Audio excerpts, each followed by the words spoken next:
जय हिंद दोस्तों। आज की हमारी वीडियो बीएससी एग्रीकल्चर के फर्स्ट सेमेस्टर के सॉइल साइंस की है। आज की वीडियो में हम पढ़ेंगे सॉइल कलर और सॉइल वाटर। तो सबसे पहले हम सॉइल कलर पढ़ेंगे, उसके बाद हम सॉइल वाटर पर चलेंगे। तो दोस्तों, सॉइल कलर यानी मृदा रंग। मृदा का रंग एक भौतिक गुण है जिसको देखकर ही पहचाना जा सकता है। मृदा को देखने पर जो रंग दिखाई देता है उसी को मृदा रंग कहते हैं। यानी कहने का मतलब दोस्तों ये है कि जब आप किसी सॉइल को देख रहे हैं तो जो सॉइल का कलर दिख रहा है ना दोस्तों, उसी को हम सॉइल कलर कहेंगे। और जो सॉइल कलर है दोस्तों, वो सॉइल की एक फिजिकल प्रॉपर्टी है। फिजिकल प्रॉपर्टी क्यों है? क्योंकि दोस्तों आप ये देखकर ही पहचान सकते हैं कि सॉइल का कलर कौन सा है। अगर दोस्तों सॉइल कलर की बात की जाए कि मृदा रंग को आप कैसे डिफाइन करेंगे, तो मृदा रंग को आप इस तरीके से डिफाइन कर सकते हैं कि सॉइल को देखने पर, ये हमने दिया भी है कि मृदा को देखने पर जो रंग दिखाई देता है उसी को मृदा रंग कहते हैं। अब दोस्तों आप ये सोचेंगे कि सॉइल का कलर अलग अलग क्यों होता है, सारी सॉइल एक जैसी क्यों नहीं होती? तो दोस्तों उसके कई सारे रीजन हैं। तो जो सॉइल के जो मृदा का रंग है, यानी जो मृदा कलर है, वो अलग अलग क्यों होता है दोस्तों? तो उसके तीन कारण हैं। पहला है दोस्तों, मृदा के अंदर मौजूद तत्व। दोस्तों जो आपकी सॉइल का फॉर्मेशन होता है वो बहुत सारे खनिजों से मिलकर हुआ होता है। क्योंकि दोस्तों आपकी जो सॉइल है वो किससे बनी होती है? दोस्तों रॉक से मिलकर बनी होती है। और दोस्तों रॉक किसकी बनी होती है? दोस्तों खनिज यानी मिनरल्स की बनी होती है। तो दोस्तों जो सॉइल है, अगर उसमें किसी प्रकार का मिनरल्स अधिक मात्रा में है तो उसका कलर अलग हो सकता है। एग्जाम्पल के लिए दोस्तों, अगर किसी मृदा का रंग लाल है तो उसका जो रीजन है, यानी उस सॉइल के लाल होने का जो रीजन है वो है लोहे के ऑक्साइड। यानी अगर किसी मृदा में लोहे के ऑक्साइड अधिक मात्रा में पाए जाएंगे तो उसका कलर लाल होगा। वहीं अगर बात करें, अगर उस सॉइल में ह्यूमस की मात्रा अधिक है तो उसका रंग डार्क पाया जाएगा। कैसे? जैसे एग्जाम्पल के लिए समझो, आपकी जो लाल सॉइल है उसमें ह्यूमस बहुत अधिक मात्रा में है, तो दोस्तों क्या होगा, ये जो लाल सॉइल है ये दोस्तों क्या होगा, डार्क हो जाएगी, यानी डार्क रेड हो जाएगी। उसी तरीके से अगर हम ब्लैक सॉइल की दोस्तों बात करें, अगर ब्लैक सॉइल में अगर ह्यूमस की मात्रा अधिक है तो क्या होगा, उस सॉइल का जो कलर है वो डार्क ब्लैक हो जाएगा। यानी किसी भी सॉइल में अगर ह्यूमस की मात्रा अधिक होगी तो उसका रंग डार्क हो जाएगा दोस्तों। वही बात करें सैल्ट के कारण, अगर किसी मृदा में सैल्ट अधिक है तो वो सफेद हो जाएगी दोस्तों। फिर अब देख लेते हैं इसका दूसरा कारण क्या है मृदा का रंग अलग होने का। तो दोस्तों वो है मृदा चट्टान, या सॉरी मृदा चट्टान नहीं, मूल चट्टान, यानी पेरेंट मटेरियल। दोस्तों इसका मतलब है कि जो आपकी सॉइल का फॉर्मेशन हुआ है वो किस प्रकार की चट्टान से हुआ है दोस्तों।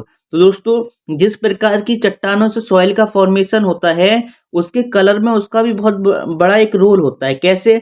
एग्जाम्पल से समझो दोस्तों, जैसे अगर लावा या अग्नीय चट्टानों से, यानी एग्नियस रॉक से जब अगर सॉइल का फॉर्मेशन होता है तो वहां जो सॉइल बनेगी दोस्तों वो बनेगी ब्लैक सॉइल, यानी काली मृदा। और वहीं अगर इसका दूसरा एग्जाम्पल देखें, जो आपकी रेड सॉइल होती है दोस्तों, रेड सॉइल का जो फॉर्मेशन होता है वो होता है ग्रेनाइट की चट्टानों से। यानी दोस्तों अगर ऐसा क्षेत्र है जहां पर ग्रेनाइट की चट्टानें हैं तो वहां पर जो सॉइल का फॉर्मेशन होगा वो होगा दोस्तों लाल सॉइल का, सॉरी रेड रेड सॉइल का या लाल मृदा का दोस्तों। तो अब जो इसका तीसरा जो कारण है दोस्तों वो बहुत ज्यादा इंपॉर्टेंट है। तीसरा है दोस्तों जलवायु यानी क्लाइमेट। तो दोस्तों मृदा के निर्माण और रंग के निर्धारण में महत्वपूर्ण भूमिका, एक मिनट दोस्तों, ये इतना ही है। दोस्तों जो आपके जलवायु यानी जो क्लाइमेट होती है दोस्तों, वो आपके सॉइल फॉर्मेशन में एक बहुत बड़ी भूमिका निभाती है। कैसे निभाती है? तो देखो दोस्तों, अगर आपकी जो सॉइल है अगर ऐसे स्थान पे बन रही है जहाँ की जलवायु बहुत चेंज है, एग्जाम्पल के लिए दोस्तों समझो, चेंज का मतलब है कि अलग है। जैसे दोस्तों मान लो राजस्थान का क्षेत्र है, राजस्थान में दोस्तों मान लो जैसे हमने ऊपर आपके लिए लिखा था कि अगर अग्नीय चट्टानें हैं तो दोस्तों ब्लैक सॉइल का निर्माण होगा। अगर दोस्तों यही जो अगर एग्नियस रॉक है, अगर ये राजस्थान में आप ले आके रख दें, अगर आप राजस्थान के ऐसे क्षेत्र में रख दें जहाँ पर कि टेम्परेचर काफ़ी हाई रहता है, या किसी भी एरिया में रख दें, वैसे भी राजस्थान में टेम्परेचर तो हाई रहता ही है दोस्तों, तो वहाँ आप देखेंगे अग्नीय चट्टानों से जब सॉइल का फॉर्मेशन होगा ना दोस्तों, तो उससे ब्लैक सॉइल नहीं बनने वाली, बल्कि उससे रेत बनेगी दोस्तों। तो आप समझ सकते हैं कि जलवायु की बहुत ज़्यादा महत्वपूर्ण भूमिका रहती है सॉइल के कलर के निर्धारण में दोस्तों। दोस्तों अब हम देख लेते हैं कि जो सॉइल का कलर होता है उसका निर्धारण कैसे किया जाता है दोस्तों, कि ये आप कैसे निर्धारण करेंगे कि किसी भी जो सॉइल है आपके पास, यानी जो सॉइल का सैंपल है उसका कलर कौन सा है। तो दोस्तों इसके लिए उपयोग होता है मुंसिल कलर चार्ट। दोस्तों ये जो कलर चार्ट होता है ये बेसिकली एक पेपर होता है दोस्तों। पेपर कैसा होता है, तो दोस्तों ये जो पेपर होता है ना एक चार्ट टाइप का होता है। इसमें क्या होता है कि बहुत सारे दोस्तों सर्किल बने होते हैं, बीच में जो सर्किल होते हैं दोस्तों इनमें होल होता है यानी छेद होता है। और ये जो छेद होते हैं ना दोस्तों ये बहुत सारे इस तरीके से बने होते हैं, और हर एक जो होल होता है दोस्तों उसके चारों ओर एक और सर्किल बना होता है। ये जो जिसके चारों ओर जो इस तरीके सर्किल बना होता है ना, ये जो सर्किल बने होते हैं इसमें दोस्तों कलर भरे होते हैं। अब दोस्तों क्या होता है कि जैसे ही आप इस होल के नीचे किसी सॉइल के सैंपल को लेके जाएंगे तो आप इस तरीके से मैच करेंगे कि जो सॉइल का कलर है वो किस होल से मैच कर रहा है। जैसे दोस्तों एग्जांपल मान लो ये आपके पास रेड सॉइल का सैंपल है, ठीक, और आपने ये वाला जो इसमें इसका सर्किल है दोस्तों, इसमें आपने जब ले आकर इसको चेक किया तो जो आप देखेंगे कि जो चारों ओर कलर है वो बिल्कुल सॉइल से मैच कर रहा है। अगर मैच कर रहा है दोस्तों तो वही उसका कलर है। इसी तरीके से आप कलर को निकाल सकते हैं। नेक्स्ट दोस्तों हम देख लेते हैं सॉइल वाटर यानी मृदा जल। तो दोस्तों मृदा में उपस्थित जल को ही मृदा जल कहते हैं, यानी मृदा जल ही पौधों के लिए पानी का मुख्य स्रोत है। दोस्तों कहने का मतलब ये है, देखो जो आपकी सॉइल होती है ना, सॉइल में जो उपस्थित वाटर होता है दोस्तों, एक शब्द पे गौर करना, सॉइल में उपस्थित वाटर, सॉइल पे उपस्थित वाटर नहीं, यानी सॉइल के अंदर जो उपस्थित वाटर होता है ना दोस्तों उसी को बोलते हैं दोस्तों सॉइल वाटर या मृदा जल। और दोस्तों ये जो मृदा जल होता है यही पौधे प्राप्त करते हैं, क्योंकि दोस्तों पौधे की जो जड़ें होती हैं वही तो पानी को एब्जॉर्ब करती हैं, और पौधे की जड़ें दोस्तों कहाँ होती हैं, तो भूमि में होती हैं। तो वो पानी को कहाँ से लेंगी दोस्तों, तो वो भूमि से यानी मृदा से लेंगी। और मृदा में कौन सा जल उपस्थित होता है दोस्तों, सॉइल वाटर उपस्थित होता है, तो उसी को लेंगे। अब दोस्तों हम सॉइल वाटर जो जो दोस्तों जो मृदा में पानी उपस्थित है उसके क्लासिफिकेशन को देख लेते हैं। तो दोस्तों जो मृदा में जल है वो 3 प्रकार का पाया जाता है। पहला है दोस्तों गुरुत्वीय जल यानी ग्रेविटेशनल वाटर, फिर है दोस्तों केशिका जल यानी कैपिलरी वाटर, फिर दोस्तों तीसरा है आर्द्रताग्राही जल। तो आइए दोस्तों सभी को एक एक करके समझ लेते हैं। तो दोस्तों पहला है गुरुत्वीय जल, एक मिनट सॉरी दोस्तों एक मिनट, पहला है दोस्तों गुरुत्वीय जल यानी ग्रेविटेशनल वाटर।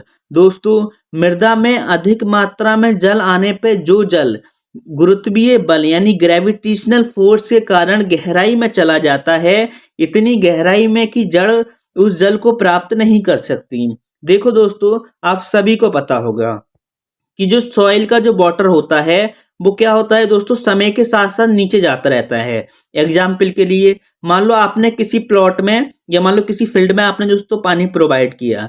अब आप पानी प्रोवाइड करेंगे दोस्तों, क्या होगा जब उसमें पानी भर जाएगा ना तो पानी हल्के हल्के दोस्तों नीचे जाएगा जमीन के अंदर।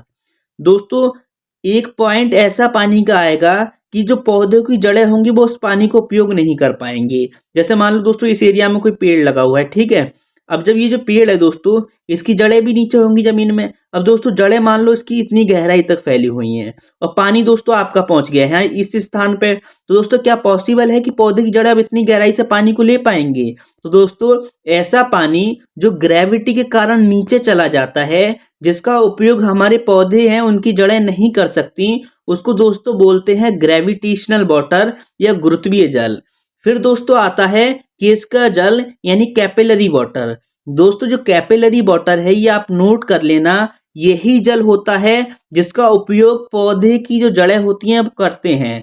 दोस्तों ये जल पाया कहाँ जाता है, तो दोस्तों हमने आपको पिछली वाली वीडियो में सॉइल पार्टिकल के बारे में समझाया था, यानी सॉइल पोरोसिटी जिसको हम कहते हैं, तो उसमें हमने आपको बहुत अच्छे से समझाया था। फिर भी यहाँ आपको हम समझा देते हैं ताकि आपको कैपिलरी वाटर समझ में आ जाए। दोस्तों देखो दोस्तों सॉइल का पार्टिकल होता है उसमें 50% ठोस भाग होता है और जो 25% एरिया दोस्तों होता है उसमें होता है वाटर उपस्थित।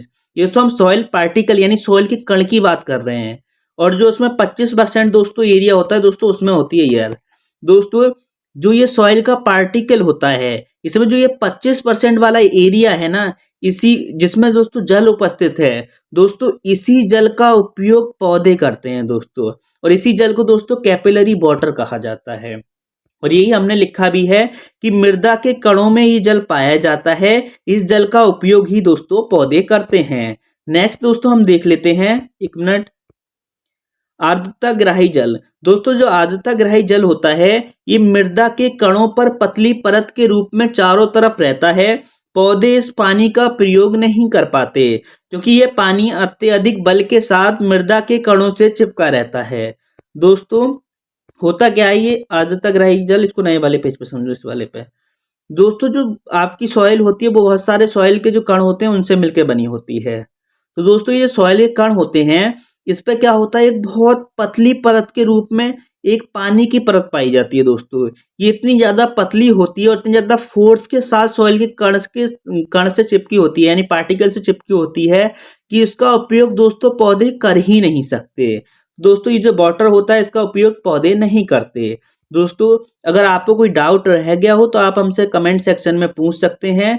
फिलहाल वीडियो को यहीं ख़त्म करते हैं। वीडियो पूरा देखने के लिए दिल से धन्यवाद। दोस्तों मिलते हैं एक नई वीडियो में।